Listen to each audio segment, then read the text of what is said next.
Read the Bible every day so you'll be full of faith. Welcome you to join Bible Race to read the entire Bible in 2 years. I believe God will bless you, He will lift you up, and your life will never be the same. Chapter 27. Then drew near the daughters of Zelophehad, the son of Hepher, son of Gilead, son of Machir, son of Manasseh, from the clans of Manasseh, the son of Joseph. The names of his daughters were Mahlah, Noah, Hoglah, Milcah, and Tirzah. And they stood before Moses and before Eleazar the priest, and before the chiefs and all the congregation at the entrance of the tent of meeting, saying, Our father died in the wilderness. He was not among the company of those who gathered themselves together against the Lord in the company of Korah, but died for his own sin, and he had no sons. Why should the name of our father be taken away from his clan because he had no son?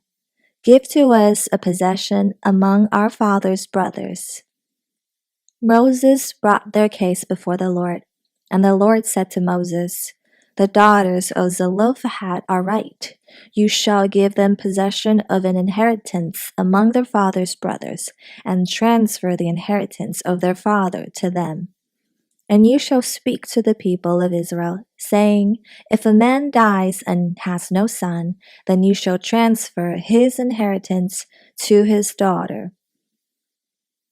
And if he has no daughter, then you shall give his inheritance to his brothers. And if he has no brothers, then you shall give his inheritance to his father's brothers. And if his father has no brothers, then you shall give his inheritance to the nearest kinsman of his clan, and he shall possess it. And it shall be for the people of Israel a statute and rule, as the Lord commanded Moses. The Lord said to Moses, Go up into this mountain of Abarim, and see the land that I have given to the people of Israel. When you have seen it, you also shall be gathered to your people, as your brother Aaron was, because you rebelled against my word in the wilderness of Zin, when the congregation quarreled, failing to uphold me as holy at the waters before their eyes. These are the waters of Meribah of Kadesh in the wilderness of Zin. Moses spoke to the Lord, saying, Let the Lord, the God of the spirits of all flesh, appoint a man over the congregation, who shall go out before them and come in before them, who shall lead them out and bring them in, that the congregation of the Lord may not be as sheep that have no shepherd. So the Lord said to Moses, Take Joshua the son of Nun, a man in whom is the Spirit, and lay your hand on him. Make him stand before Eleazar the priest and all the congregation, and you shall commission him in their sight. You shall invest him with some of your authority, that all the congregation of the people of Israel may obey. And he shall stand before Eleazar the priest, who shall inquire for him by the judgment of the Urim before the Lord. At his word they shall go out, and at his word they shall come in, both he and all the people of Israel with him, the whole congregation. And Moses did as the Lord commanded him. He took Joshua and made him stand before Eleazar the priest and the whole congregation.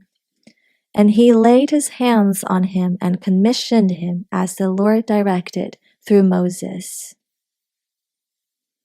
Chapter 28. The Lord spoke to Moses, saying, Command the people of Israel and say to them, My offering, my food for my food offerings, my pleasing aroma, you shall be careful to offer to me at its appointed time.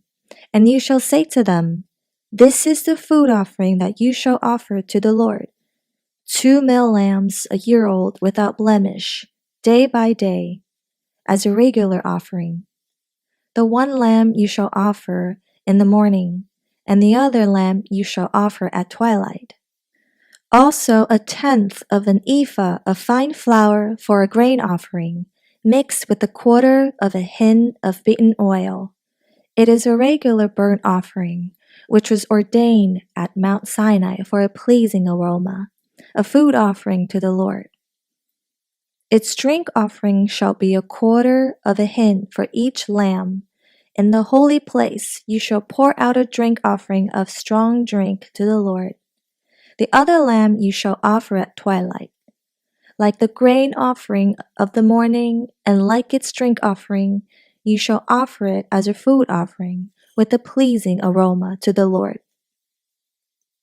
On the Sabbath day, 2 male lambs a year old without blemish, and 2/10 of an ephah of fine flour for a grain offering, mixed with oil, and its drink offering.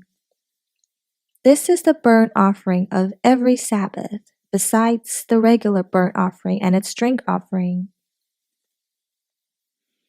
At the beginnings of your months, you shall offer a burnt offering to the Lord, 2 bulls from the herd, 1 ram, 7 male lambs a year old without blemish. Also 3/10 of an ephah of fine flour for a grain offering, mixed with oil, for each bull, and 2/10 of fine flour for a grain offering, mixed with oil, for the 1 ram, and 1/10 of fine flour mixed with oil as a grain offering for every lamb, for a burnt offering with a pleasing aroma, a food offering to the Lord. Their drink offerings shall be half a hin of wine for a bull, a third of a hin for a ram, and a quarter of a hin for a lamb.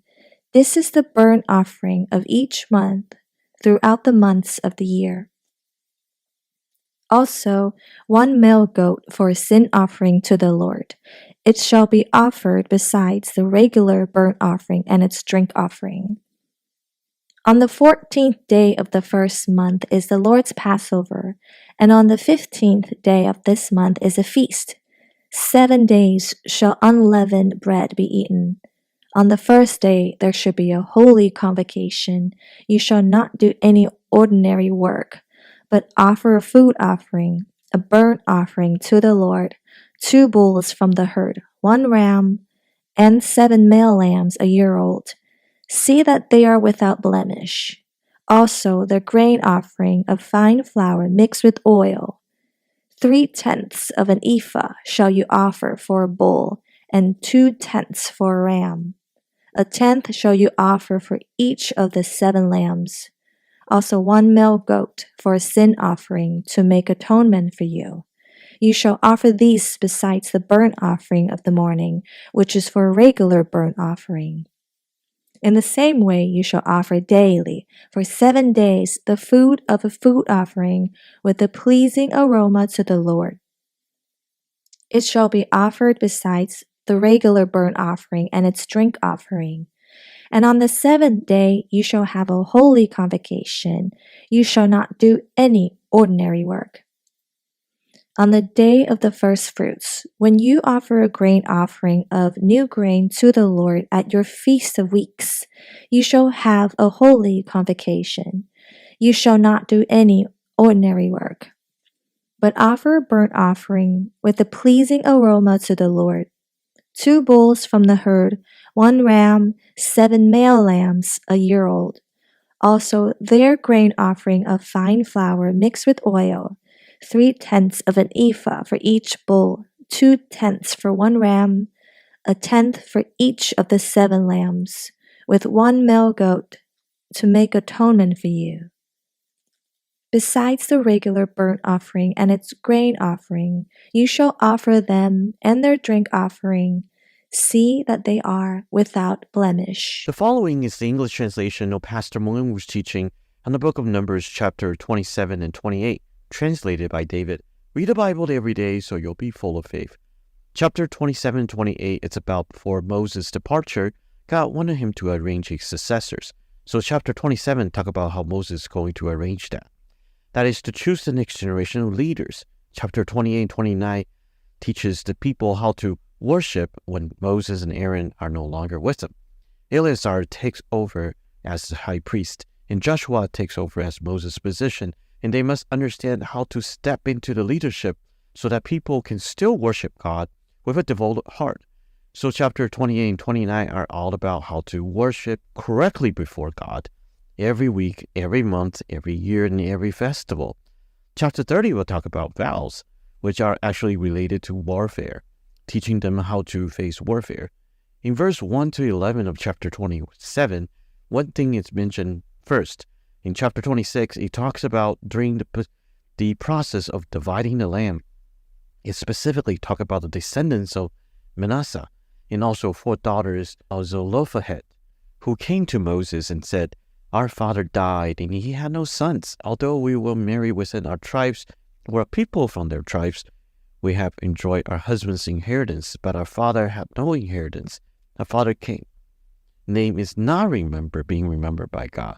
So from verse 1 to verse 11, it's all about one thing: children being able to continue to be remembered by God and for the sake of the parents' heart. Their entire family maintains a covenant relationship with God, coming before Moses, seeking God's remembrance. So in these verses, we can really learn a very important spiritual principle. That is, we value God's inheritance. We must learn how to value God's inheritance. The children must also know our parents, that in front of God, their love for God, their service before God, and their prayer before God over the years, laboring in the Spirit, we must strive to grasp this inheritance. So why do the second and third generation of believers sometimes lose their passion for the Lord? The key is that we do not value the inheritance of faith. So as parents, we must constantly tell our children that it is very important to strive to grasp the inheritance of God. Therefore, the kingdom is entered by diligent people. I believe Zelophehad continuously tell his children that in the future, when entering the land of Canaan, we can inherit property. But Zelophehad himself knew that he had no sons and only 4 daughters. A father can only provide dowry for his daughters at that time, and when they marry, they enjoy the inheritance of their husbands, which is the inheritance that their husbands received. After he dies, this inheritance stops, and to be taken over by his brothers and his nephew. But the 4 daughters before God strive for their father's name to be remembered by God, so their entire family can still maintain a covenant relationship with God. This name can be passed on. So as you read from verses 1 to 11, especially verse 8 to 11, this is something that was not recorded in the statute or regulation before.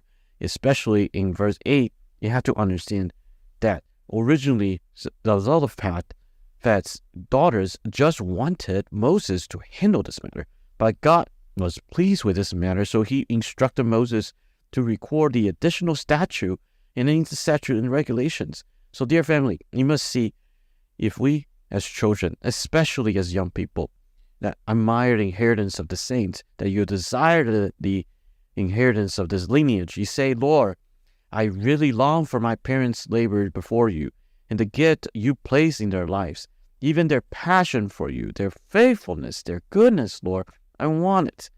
So you can also say that this inheritance passes on to us, and the intentions of our parents will be remembered by God forever. Similarly, if our parents have not yet believed in the Lord, and you envy the pastor of your church, then do you admire the leaders of your church and even your parents. So the faithfulness before God, their passion for the Lord, in the name of their service, are remembered and loved by God. You also need to strive this way, pray in this way, and long for it in this way. The statute is pleasing to God and has been added. So dear family, today we really need to pray about this, especially young people. Can we be like Zelophehad's 4 daughters? Their names are recorded so they can come before God and say, "Lord, we want this inheritance."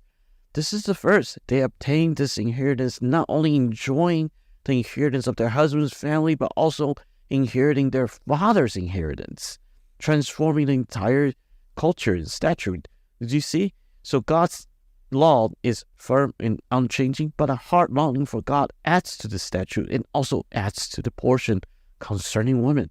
So God desired the heart of a person, earnestly desiring him, and God's heart is pleased. So in contrast, the tribe of Manasseh And so Zelophehad's daughters, they received double blessings, their husbands and their own. Secondly, they also had their father's name recorded, maintaining a covenant relationship with the Lord. So, dear family, entering the beautiful land of Canaan, that's God's promise. But the most important thing is dwelling with God, connecting and becoming one with Him. So don't get it wrong. Leaving Egypt, it's a process. Yearning for oneness with God is actually the goal. The sacrifices spoken at the establishment of the tabernacle are a process. Reconciliation and restoration of relationship with God are actually the goal. So the Passover will bring us to the land of Canaan.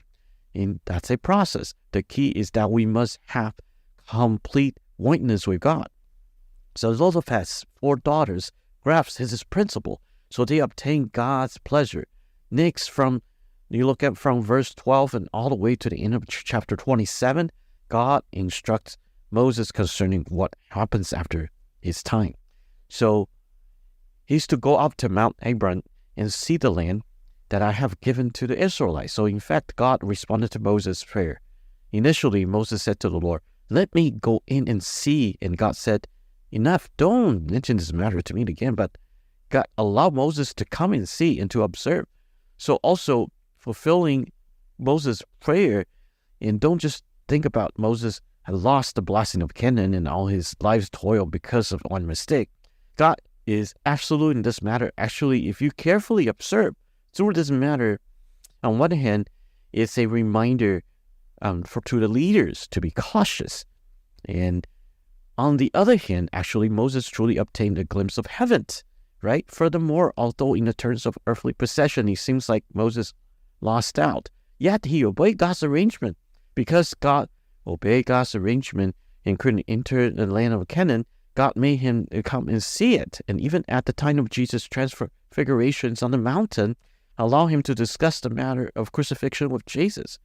So because of Moses' obedience, God also opened the path of grace for Moses. So dear family, don't only see the fact that he couldn't enter Canaan, in that all his labor and toil throughout his life were in vain. Don't misunderstand this. Moses did not lose any heavenly inheritance. Although Moses could not enter the land of Canaan, he could see it. He rested from his labor on earth, and even until the New Testament era, he was also in the land of Canaan. So, in front of God, Moses suffered no loss. Instead, he truly obtained eternal blessings. In verse 15, Moses spoke to the Lord, saying, "Let the Lord, the God of spirit of all flesh, appoint a man over the congregation, who shall go out before them and come in before them, and who shall lead them out and bring them in that congregation of the Lord may not be as sheep that have no shepherd." Now Moses knew that death isn't the end of a person. Death isn't when one has entered into their and death isn't when one has to render their accounts before the Lord. And no wonder he said we see in Psalm 90, "Let the favor of the Lord our God be upon us, and establish the work of our hands upon us." Yes, establish the work of our hands. It actually means that we must render our accounts before God. So Moses did not care if he could continue, but he cared about God's people. That's the heart of a leader. So in this matter, throughout his entire endeavor, in all the arrangement, he touched upon God's needs. So God's authority, sovereignty, promises, and work will continue. They won't change because of a transfer of power or leadership. Every time we pass on a leadership or authority, even when the authority seems to be bestowed upon us by our predecessors, we must have a very important things to know. That is, how we humbly accept the trust that God has in the authority.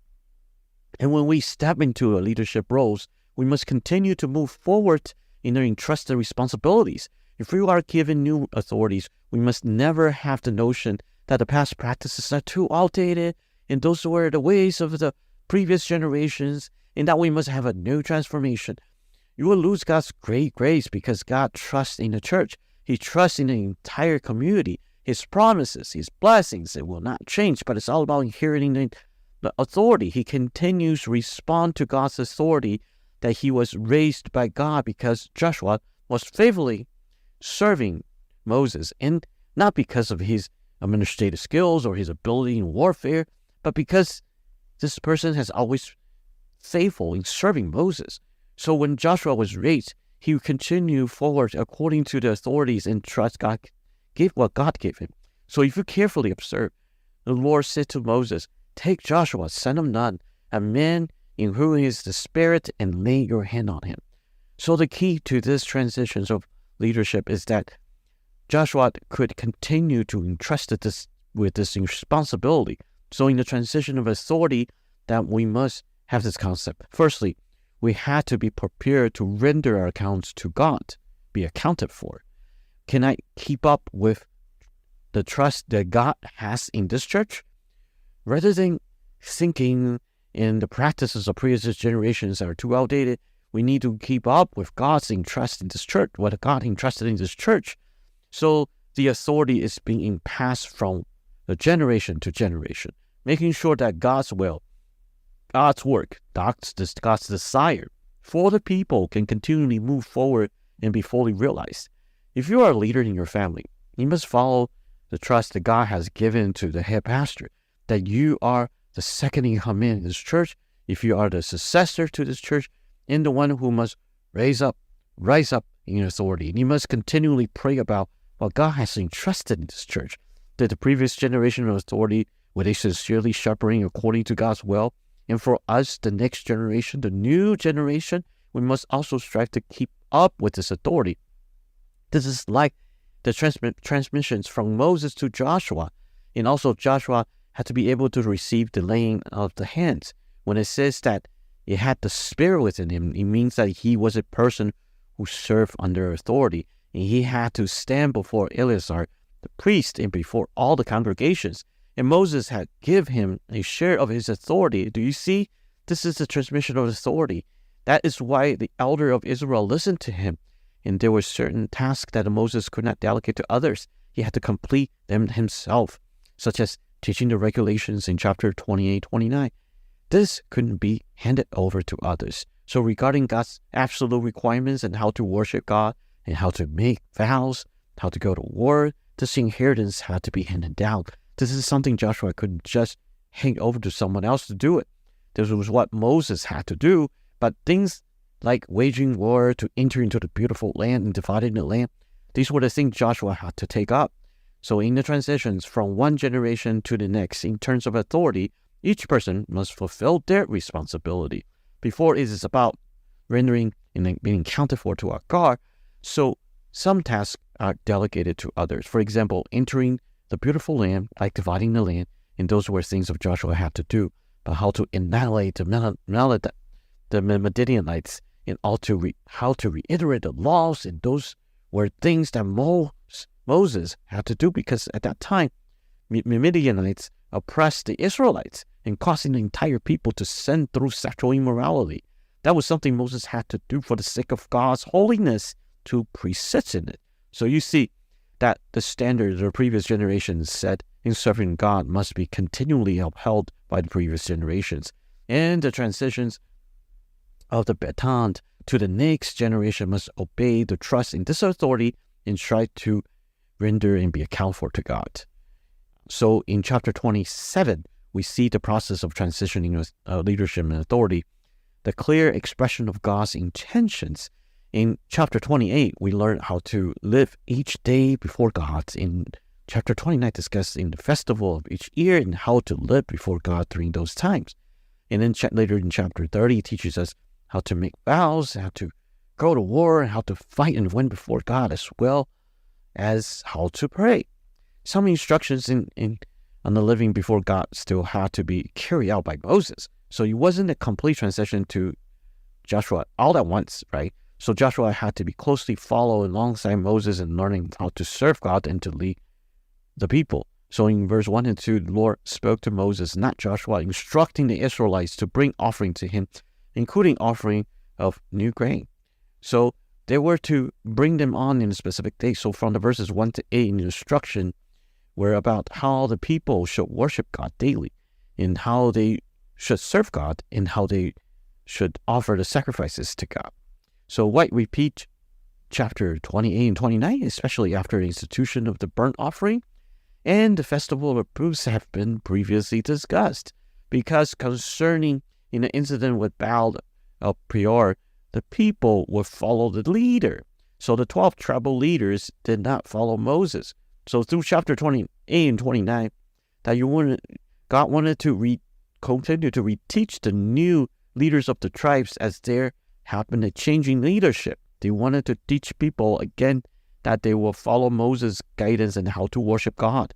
So if people didn't learn from their sacrifices and daily services and they enter Canaan, they would still worship idols. So we can see that in later historical books that chapter 28 and 29 are extremely important for Christians today. So don't miss them, as already have been discussed. And why repeat them? Because the Israelites didn't learn. They didn't follow chapter 28, 29. So once they entered Canaan, they would still worship Baal.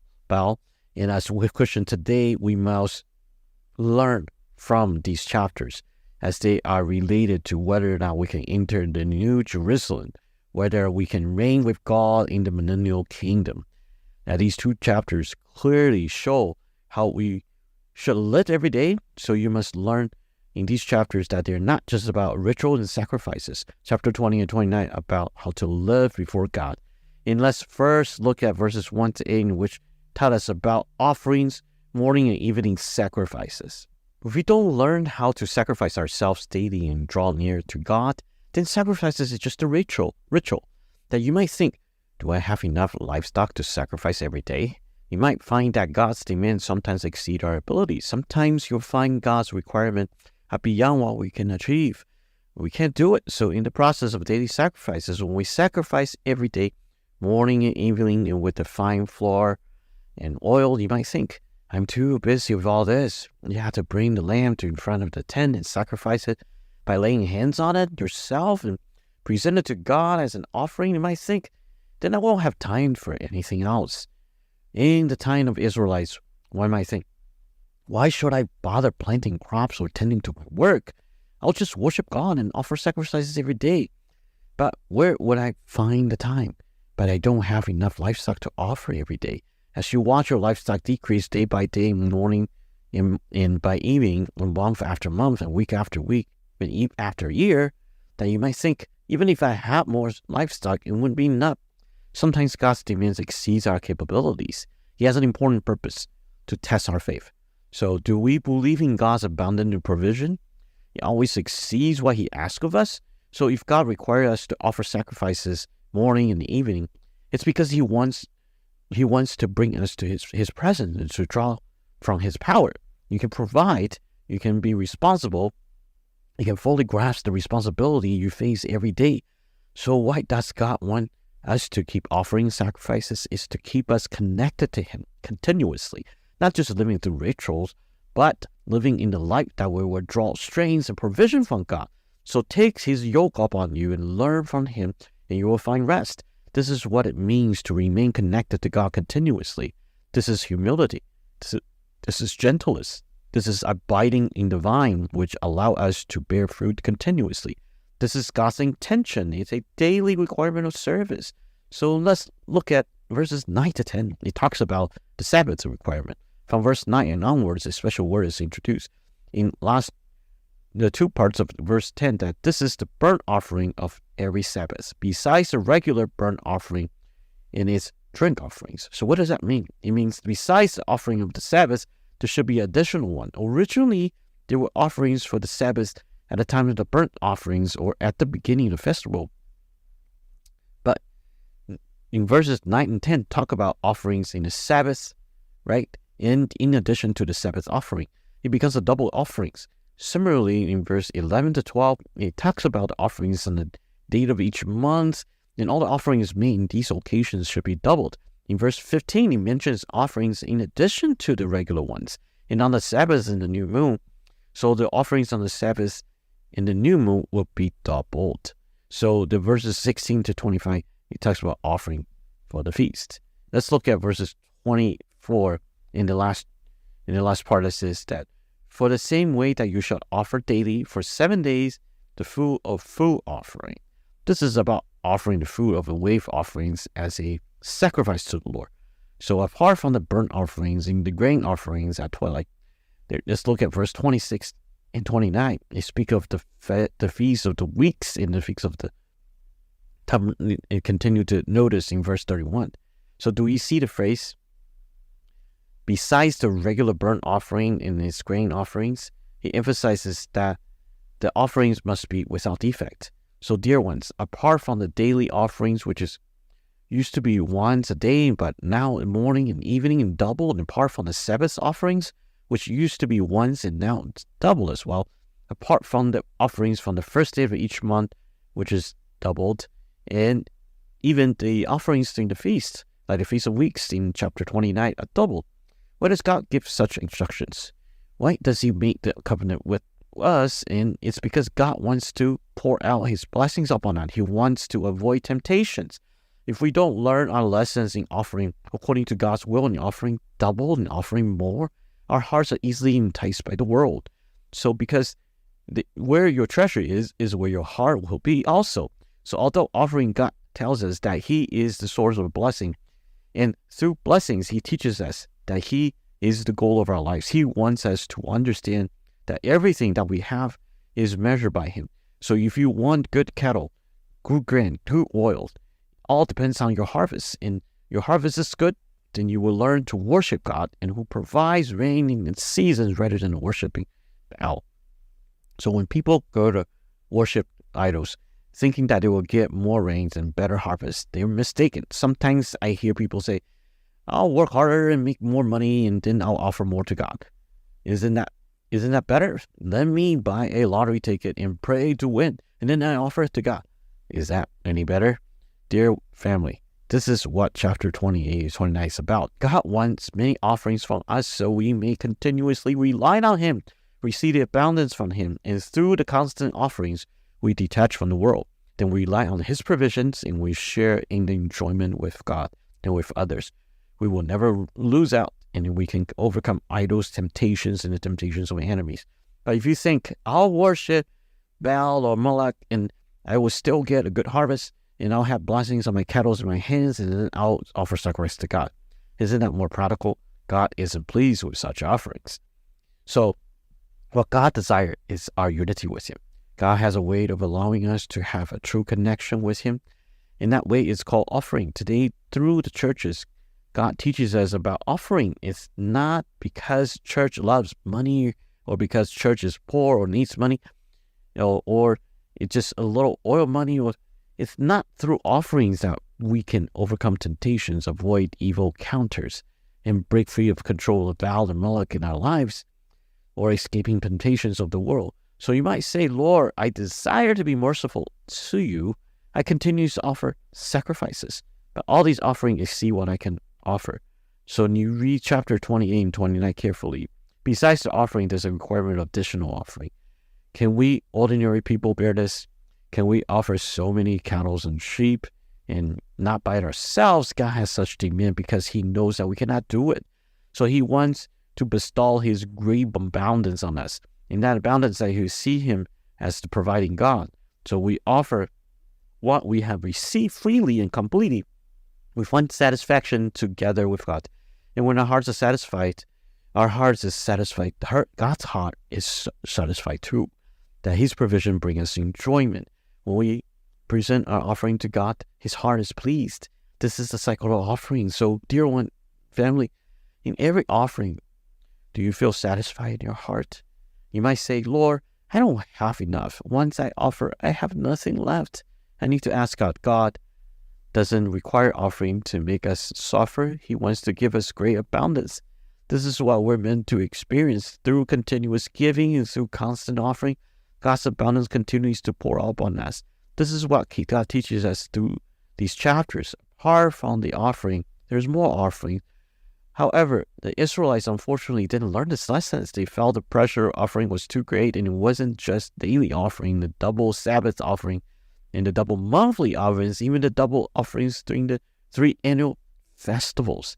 They felt the expense was too much, so they needed to focus more on their fields, their herds, and their need for rain, rather than focusing on what God provides.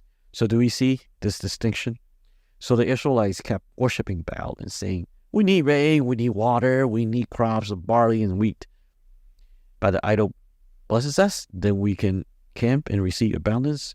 As for God's required offering, we can supplement it. We have enough for our needs. We fulfill God's commands and also fulfill our desires. This is deceit. This is offending God. This is the scheme of the false prophet Balaam, which causes the Moabites and the Midianites, women, to camp with the Israelites. Dear ones, does the false prophet Balaam still exist in our lives today? Yes, he does. Is he still trying to tempt us, enticing us with abundance through camping? God requires offering from us, and we can do it. That we live a life that seems to be like that of a Christian life while still enjoying the pleasure of this world. The temptations of Balaam still test the children of God. So we need to pray, God, teach us the lesson of offering beyond offering. This isn't about law, duty, or unreasonable demands. It is a call to love God. Through this call that we experience God's abundance. So dear leaders, don't be afraid to talk about offering. But every time we talk about offering, it's about God's love, His provision, His desire for unity with us. So young people, don't be afraid of offering. That through each offering, you will experience God's abundant provision. Your heart will be more deeply connected to God's kingdom, and you will experience this God whose name is Jehovah Jireh. On His hill, His mountain, there is surely an abundance prepared. Amen.